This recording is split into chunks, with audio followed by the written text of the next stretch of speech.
Nathan, you can see already we have a kitchen island that's butcher block. We like the look of the wood. It's nice and warm. Nice look. Hoping to get rid of the laminate over here and do the same. We've been meaning to for a while. Don't love it. And that's why we asked you guys. Yeah, butcher block does look great. You know, the laminate can look dated over time, and some of the newer products they've come out with look a little bit better, but really it's just MDF board layered up, and that's just adhered on top so it can chip and flake over the years. Butcher block would definitely be a nice upgrade. It's easy for us to work with woodworking tools. I think the first thing is we just disconnect the faucet, garbage disposal, and we'll go from there. Awesome. And then go. I'm going to start by killing the power to the garbage disposal and then disconnect it.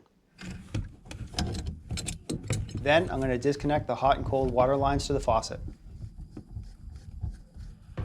All right, so we have the faucet disconnected and we also have the garbage disposal disconnected. A couple more things we can do before we pull the top out. There's a couple of clips holding in your dishwasher. We'll want to get that stove out of the way. So Jared, if you want to get started with the clips, I'll move the stove.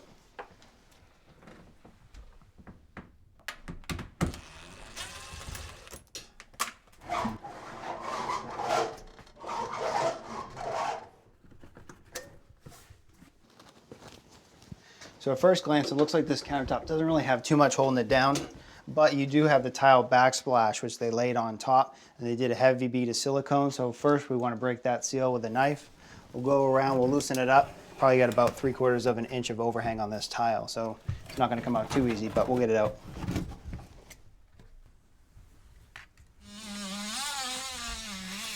And then I think we're going to have to do a relief cut over here to wiggle the pieces out. So your tile's hung on drywall, so I just don't want to be too forceful prying because I don't want to pop. I kind of want to do it slow.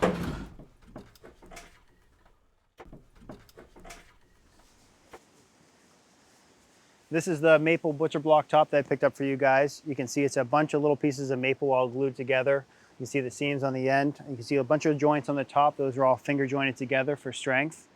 There's a lot of options and a lot of sizes, but typical is 4, 8 feet, 25 inches deep. And you could make it out of different materials if you wanted to. You could do teak, mahogany, but in this case, I think good old maple will really do the trick. On these tops, most of the time there's an A and a B side. We want to make sure that we keep the A side up because you can see the B side has a lot of knots and wood filler on it. We want to keep that down. And then on the end, we have that little tiny piece that we need to put near the stove just to fill it out. So I'm going to use a wood connector like this. We'll mortise a hole on either side with some adhesive. We'll bond it together. It'll last forever. What do you guys think? I think it looks great. I'm excited to see it inside. All right, let's get cutting.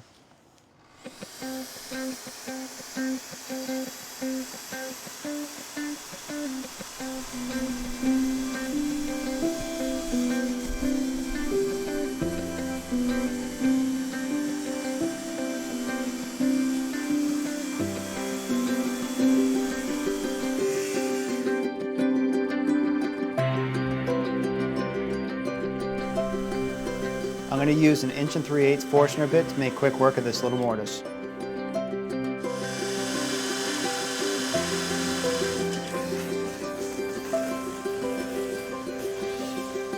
And then I'm going to clean up the edges with a chisel.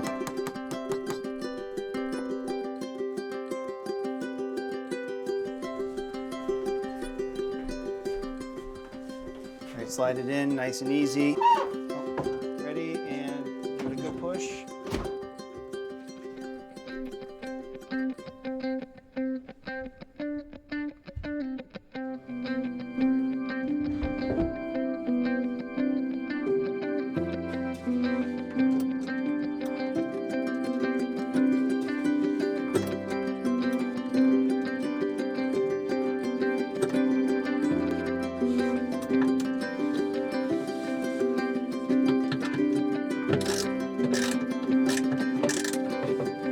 Now we can cut out the sink.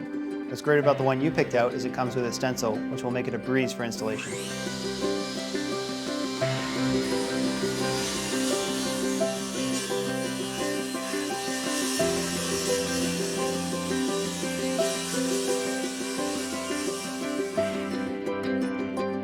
You might notice that I have a piece of strapping across the butcher block top. That's to prevent the cutout from falling down and landing on the plumbing below.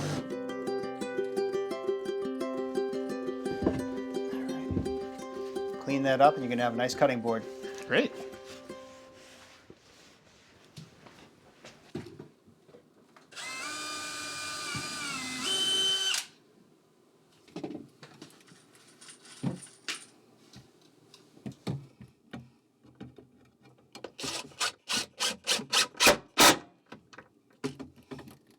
All right, guys, butcher blocks in, secured from underneath, even got the sink in place. What do you guys think? Looks amazing. It's just what we were hoping for. Great. Well, first a little bit of homework.